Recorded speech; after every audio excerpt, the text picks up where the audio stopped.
उत्तर प्रदेश शासन में विशेष सचिव के द्वारा एक पत्र के माध्यम से उत्तर प्रदेश बेसिक शिक्षा परिषद के अंतर्गत संचालित सभी विद्यालयों में कार्यरत इन सर्विस टीचर्स जिनका टेट अभी क्वालिफाई नहीं है उन सब का ब्यौरा मांगा गया है।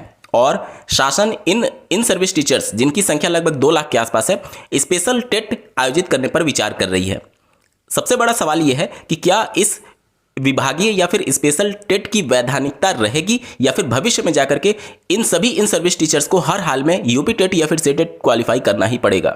क्या है इसके पीछे का कानूनी अड़चन, इन सब के बारे में डिटेल में बात करेंगे।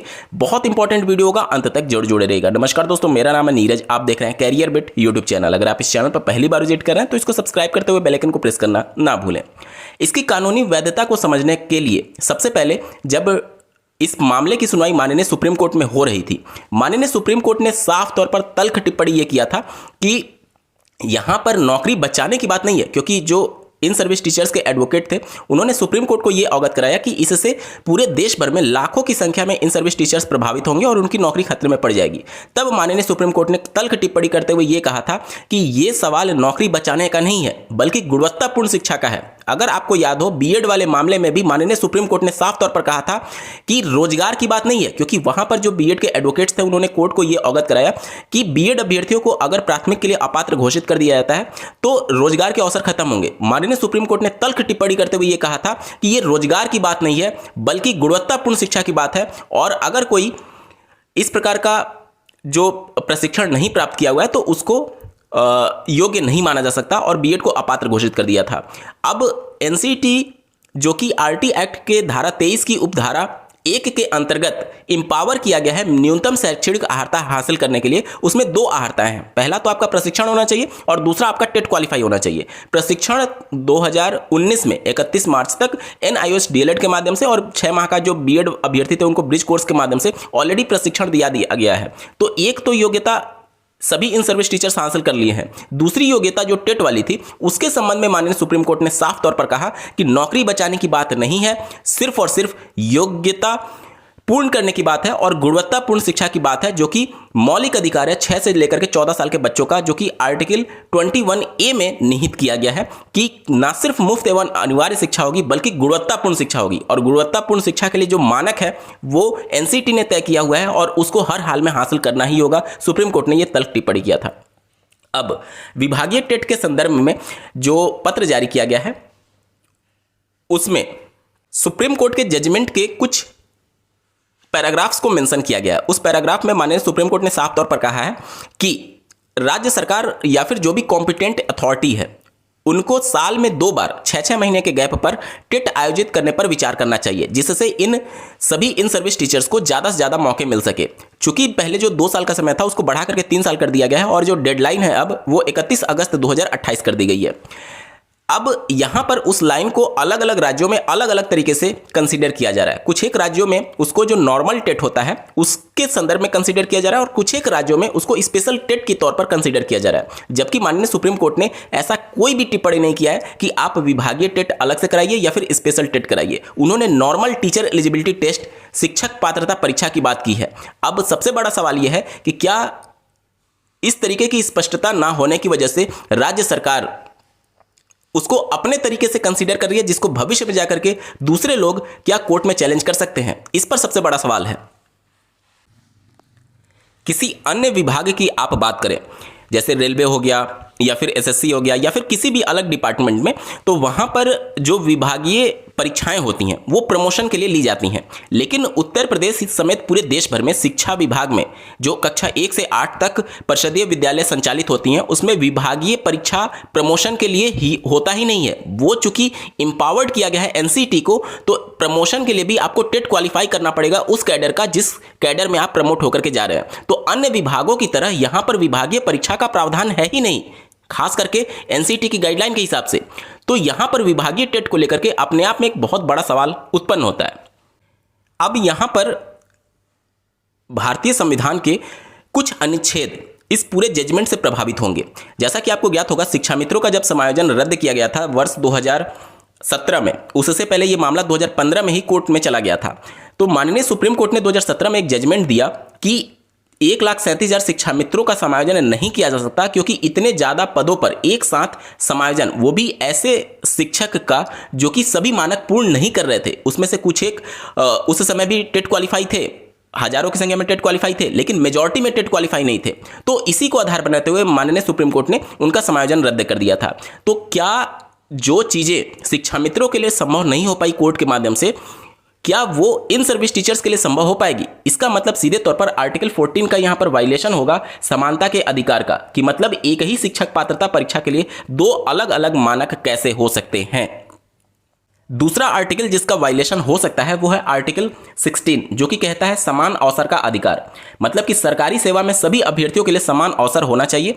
अलग नियम समान अवसर की अवधारणा को प्रभावित कर सकते हैं। जैसे कि अगर आप बात करें शिक्षा मित्रों का, तो उनको मौका नहीं मिला, लेकिन इन सर्विस टीचर्स को मौका मिल रहा है। दूसरा, अगर हम लोग देखें तो यही टेट जो होता है वो नौकरी में बने रहने के लिए भी अनिवार्य है, यही टेट जो होता है वो प्रमोशन के लिए भी अनिवार्य है, और यही टेट जो होता है वो नए टीचर को विभाग में जाने के लिए यानी नई शिक्षक भर्ती में सम्मिलित होने के लिए भी अनिवार्य है। मतलब एक ही टेट के माध्यम से आप अपनी नौकरी भी बचाएंगे, अपर प्राइमरी में प्रमोशन भी लेंगे और नई शिक्षक भर्ती में सम्मिलित भी होंगे। अब अगर इनके लिए अलग से टेट का आयोजन किया जाता है तो सीधे तौर पर यह समान अवसर के अधिकार का हनन माना जाएगा।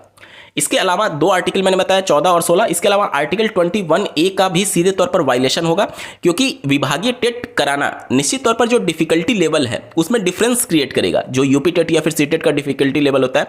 इसके अलावा अगर आप देखें तो बिहार राज्य में सक्षमता परीक्षा आयोजित कराई गई थी, वो टेट नहीं है। बिहार में पहले बीटेट होता था, बिहार टीचर एलिजिबिलिटी टेस्ट, जिसको डिसकंटिन्यू कर दिया गया वहां के शासन के द्वारा, और कहा गया कि बीटेट के समकक्ष सीटेट होगा, और अब वो बीटेट ना करा करके सीधे सीटेट के अंतर्गत अभ्यर्थियों को शिक्षक भर्ती में सम्मिलित कराएंगे। तो वहां पर राज्य स्तरीय जो शिक्षक पात्रता परीक्षा होती है उसको पूरी तरीके से बंद कर दिया गया।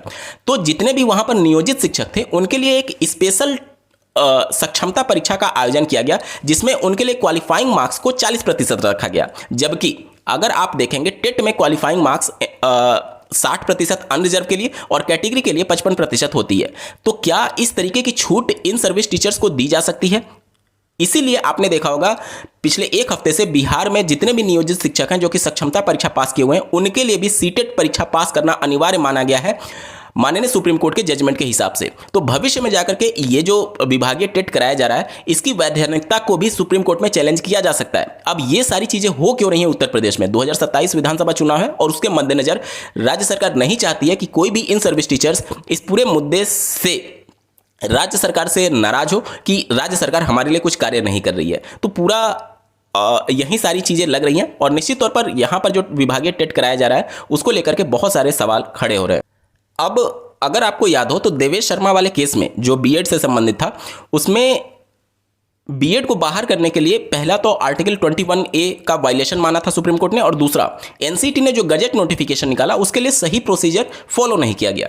अब विभिन्न राज्यों में राज्य सरकारों के दबाव में आकर के केंद्र सरकार फिर से अगर निर्देशित करती है एनसीटी को कि इस प्रकार के विभागीय टेट के संदर्भ में कोई प्रावधान करिए, क्योंकि अभी तक आज के डेट में जब मैं ये वीडियो बना रहा हूं विभागीय टेट या फिर स्पेशल टेट का कोई भी प्रावधान नहीं है एनसीटी की गाइडलाइन के हिसाब से। एनसीटी ही वो संस्था है जो कि न्यूनतम योग्यता तय करती है। तो अब तक अगर प्रावधान नहीं किया गया और अगर राज्यों के दबाव में केंद्र सरकार निर्देशित करती है एनसीटी को, तो बिना प्रॉपर प्रोसीजर को फॉलो किए हुए अगर विभागीय टेट के संदर्भ में एनसीटी कोई गाइडलाइन निकालती है तो निश्चित तौर पर वो फिर से कोर्ट में चैलेंज हो जाएगा और उसका कोई भी कानूनी वैधानिकता नहीं रह जाएगी। जिस तरीके से देवेश शर्मा वाले में प्रोसीजर को फॉलो किए बिना वो गजट नोटिफिकेशन लाया गया था, जिसको माननीय सुप्रीम कोर्ट ने इनकॉन्स्टिट्यूशनल कहा था, असंवैधानिक करार दे दिया था। इस पूरे मामले को किस नजरिए से देखा जाए तो अगर आप इन सर्विस टीचर्स हैं तो निश्चित तौर पर राज्य सरकार आपके लिए विचार कर रही है, लेकिन आप राज्य सरकार के भरोसे मत बैठिएगा। केंद्र सरकार के भरोसे आपने बैठ करके देख लिया 2015 में आरटी एक्ट में संशोधन किया गया, आपको सूचित नहीं किया गया कि टेट भी पास करना अनिवार्य है। 2017 के उस संशोधन को माननीय सुप्रीम कोर्ट में चैलेंज कर दिया गया और आज नौबत ये आ गई है कि आपको टेट में दोबारा परीक्षा में सम्मिलित होने की नौबत आ गई है। अब अगर आप इस केवल विभागीय टेट या फिर स्पेशल टेट के भरोसे बैठे रहेंगे और भविष्य में जाकर के इसकी वैधानिकता खत्म कर दी जाएगी तो हो सकता है भविष्य में फिर से आपके ऊपर इस टेट को थोप दिया जाए। तो माननीय सुप्रीम कोर्ट के जजमेंट के हिसाब से 31 अगस्त 2028 तक हर हाल में अगर आप यूपी से बिलोंग करते हैं तो सीटेट या फिर यूपी टेट, दोनों में से एक कोई क्वालिफाई जरूर कर लीजिएगा, ताकि कोई भी दिमागी टेंशन आपके ऊपर ना रहे। विभागीय टेट में आप जरूर सम्मिलित होइए, लेकिन एटलीस्ट आप अपना सीटेट और यूपी टेट क्वालिफाई कर लीजिएगा, क्योंकि विभागीय टेट को लेकर के कोई भी अभी कानूनी वैधानिकता नहीं है जिसको माननीय सुप्रीम कोर्ट में चैलेंज ना किया जा सके। निश्चित तौर पर जो शिक्षा मित्र हैं वो इस मामले को चैलेंज कर सकते हैं, और सीधे तौर पर ये उन कैंडिडेट्स के लिए भी एक फेवरेबल कंडीशन है जो कि नई शिक्षक भर्ती का वेट कर रहे हैं। क्योंकि मान लेते हैं 31 अगस्त 2028 तक जो भी टेट क्वालिफाई नहीं कर पाता है, माननीय सुप्रीम कोर्ट के जजमेंट के हिसाब से सीधे तौर पर उनकी नौकरी खत्म करने के आदेश दिए गए हैं। नौकरी खत्म की मतलब सीधे तौर पर वो पद रिक्त हो गया, और वो पद रिक्त हो गया मतलब आरटी एक्ट के प्यूपिल टीचर रेशियो के मानक के हिसाब से राज्य सरकार को नई शिक्षक भर्ती देनी पड़ेगी। तो जो नए कैंडिडेट हैं वो भी नहीं चाहते हैं कि जो स्पेशल टेट हो उसका आयोजन किया जाए, और जो रेगुलर टेट होता है जिसमें नए कैंडिडेट भी शामिल होते हैं, उसी टेट के माध्यम से माननीय सुप्रीम कोर्ट के जजमेंट को कंपाइल कराया जाए। तो अगर ये चीज़ें होती हैं और नए कैंडिडेट जो कि नई प्राथमिक स्तर की शिक्षक भर्ती का वेट कर रहे हैं वो भी अगर सुप्रीम कोर्ट चले जाते हैं ये कहते हुए कि स्पेशल टेट का कोई प्रावधान ही नहीं है और इसका कोई कानूनी वैधानिकता नहीं है, तो निश्चित तौर पर भविष्य में आपके लिए मुश्किलें खड़ी हो सकती हैं। इस वजह से सारी चीज़ों को ध्यान में रखते हुए मैं आपको यही सुझाव दूंगा कि हर हाल में या तो सीटेट या तो यूपी टेट 31 अगस्त 2028 तक आप क्वालिफाई कर लीजिएगा।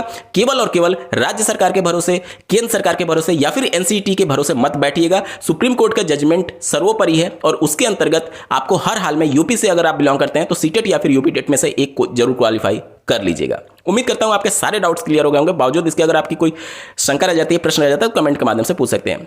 आपको ये वीडियो कैसा लगा, मेरा एफर्ट कैसा लगा, कमेंट के माध्यम से जरूर बताइएगा, और ऐसे ही महत्वपूर्ण अपडेट के लिए इस चैनल को सब्सक्राइब करना ना भूलें। इस वीडियो को देखने के लिए आपका बहुत बहुत धन्यवाद। भगवान करे आपका दिन शुभ हो।